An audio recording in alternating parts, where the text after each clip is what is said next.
Well, Haiti's main international airport is open for the first time in close to 3 months. The opening could make it easier for humanitarian aid to be delivered. The Caribbean nation has been besieged by gang violence since February for forcing authorities to close the airport. More than 2,000 people were killed or injured in Haiti from January to March. And for more on the latest developments out of Port-au-Prince, we bring in Stephan Destin, Director General of Proche, an organization which was set up by the U.S. Conference of Catholic Bishops to reconstruct the church in Haiti following this devastating earthquake back in 2010. Stephan, good to see you again. It's been a while since we last talked.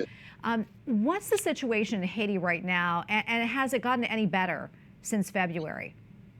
Thanks for having me. The situation has improved a little bit, but mostly you could say that things have stabilized, but not moving forward, where there is a sense of normalcy that's trying to come back in some areas which have not been totally affected by the gangs ruling in those particular areas. Since the Presidential Council took office in April 25th, there has been a lot of negotiation among themselves and other groups, political influences, so that they can see if they can choose like a prime minister to lead the country and form a cabinet. Stephan, how's your work and that of the church, how's it been impacted over these turbulent last few months? The work has stopped. We had about 13 projects under construction. 9 of them, we were able to finish 3 of them while they were, the situation was in critical order. And we have 9 now that are practically on hold.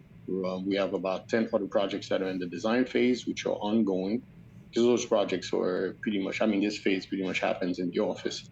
And we use Zoom and other methods to have meetings and emails and stuff like that to review plans.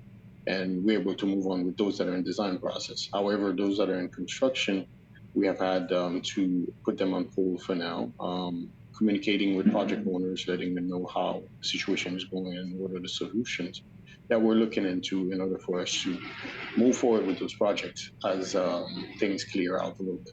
Yeah, and we mentioned the airport's back open, which is great news there. Talk to us about what that means and how critical that is to aid efforts and just really the ability to get basics in and out. Yes, the airport's started opening up for commercial flights yesterday.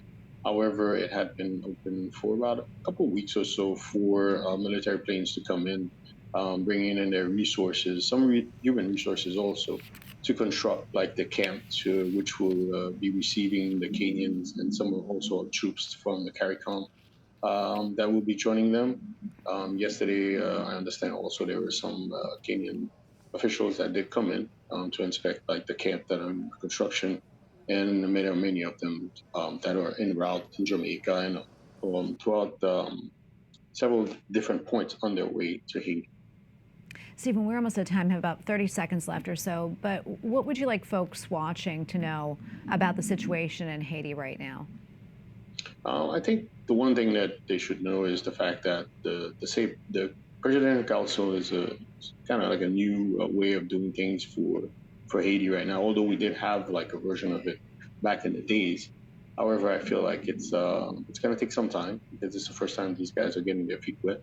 And with the situation that's a little bit complicated, we need to be a little bit more patient with them. Although the back-end date, which is February 7, 2026, is a set date.